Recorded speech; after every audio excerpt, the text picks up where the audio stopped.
Breaking news ये है कि एक सुप्रीम कोर्ट में केस खुली है जिसका नाम है 9574/2020।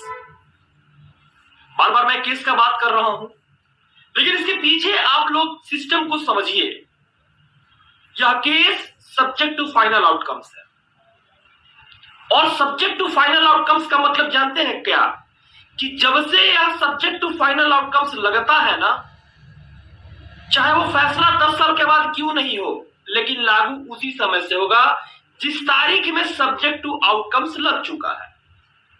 इस मैटर को समझते हैं। 9574/2020 जो केस है वह सीटेट एक्ट केस है, जिसमें संजय करोल जी का बेंच है। माननीय जज महोदय जो है संजय करोल जी हैं, उनके बेंच में पटना हाईकोर्ट में सुनवाई हुआ था, और संजय करोल जी के नेतृत्व में जो जजमेंट आया, यह जजमेंट चौंका देने वाली जजमेंट थी कि सब्जेक्ट टू फाइनल आउटकम्स है। फिर भी बिहार में सीटेट वाले छठे चरण में कैसे बहाल हुए, इस चीज को समझिए।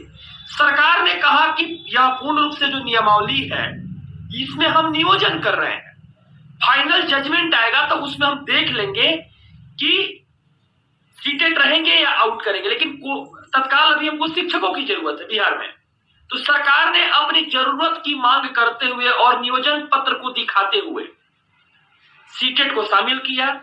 और सीटेट को शामिल करने के बाद संजय करोल साहब जब पटना हाईकोर्ट में कह दिए 2020 में ही कि सब्जेक्ट टू फाइनल आउटकम्स है, आप लोग के सामने केस देखिए तैर रहा है साफ साफ।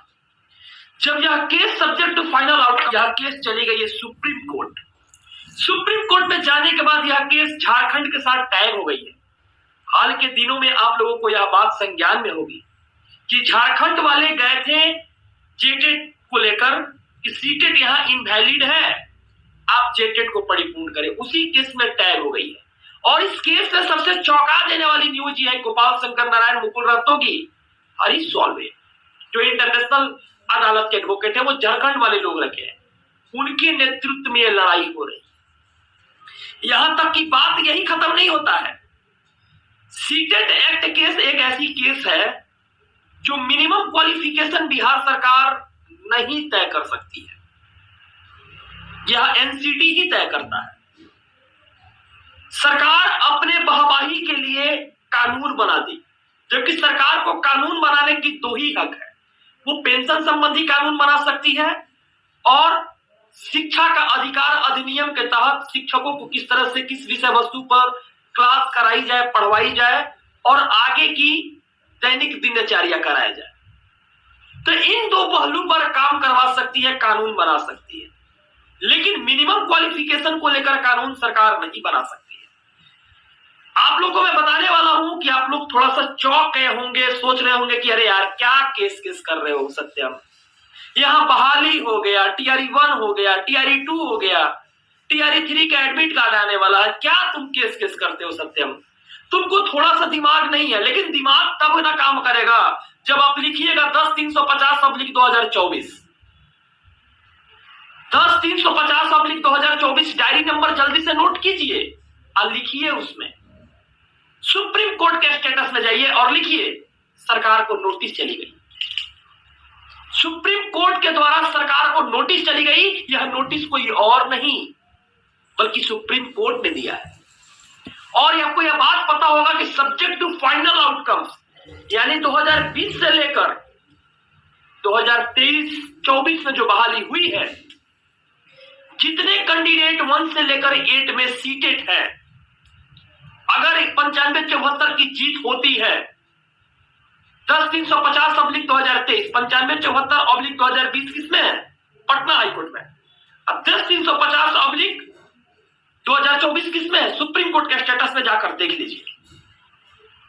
आप लोगों की दिमाग जो है ना, धरती एकदम जब पैर जो है खिसक जाएगी, धरती जो है ना खिसक जाएगी पैर के सब नीचे से।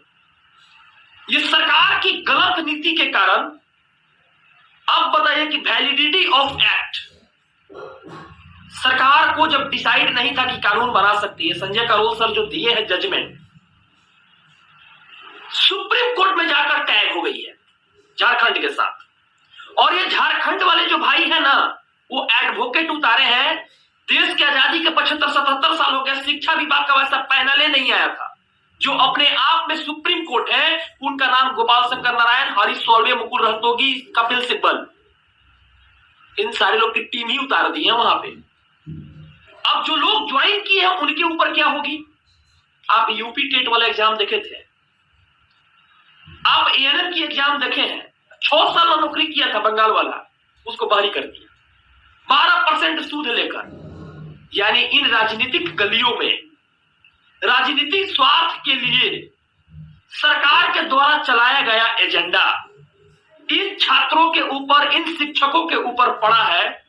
इस आफत से सरकार भी नहीं बचा सकती है, क्योंकि सुप्रीम कोर्ट के पास असीम पावर, असीम ताकत होती है। और सुप्रीम कोर्ट के द्वारा लगाया हुआ जो पैनल की जो फाइनल आउटकम्स की जजमेंट होगी, वो जजमेंट कुछ और नहीं, बल्कि अगर यह केस 10-350/2024 में सीटेट को आउट करता है तो 2020 से लेकर 2024 के बीच जो भी बहाली हुई तारीख पे एक तरह से देखा जाए तो सारे शिक्षकों को बाहर निकाल दिया जाएगा, क्योंकि ये सब्जेक्ट टू आउटकम्स है। और सब्जेक्ट टू आउटकम्स उस दिन से लगता है जिस दिन से केस हुआ है। आइए समझते हैं इसको आसान भाषा में। मान लीजिए एक जमीन को एक होल्डर ने खरीदा और उसी जमीन को फिर दूसरे आदमी ने खरीद लिया, फिर उसी जमीन को तीसरे आदमी ने खरीद लिया, और उस जमीन पे सामने वाला इंसान ने घर बना दिया और सुप्रीम कोर्ट या हाई कोर्ट के द्वारा जजमेंट आती है कि नहीं वो जमीन इलीगल था, इनके नाम पे वो किया जाए, तो क्या वो घर टूटती है कि नहीं टूटती है? क्या वो घर टूटती है कि नहीं टूटती है? अगर टूटती है तो ठीक उसी तरह से सब्जेक्ट टू फाइनल आउटकम्स 2020 से लागू होगा 2024 तक। कुछ लोग बोलेंगे सत्यम क्या यार, तुम तो मतलब केवल केस केस बोलते हो, रद्द रद्द बोलते हो। भाई हम पटना में हैं, नेताओं लोगों के साथ जो उनकी बिहेवियर है, चाहे वो दल कोई हो, उन बिहेवियर को देखते हैं भाई।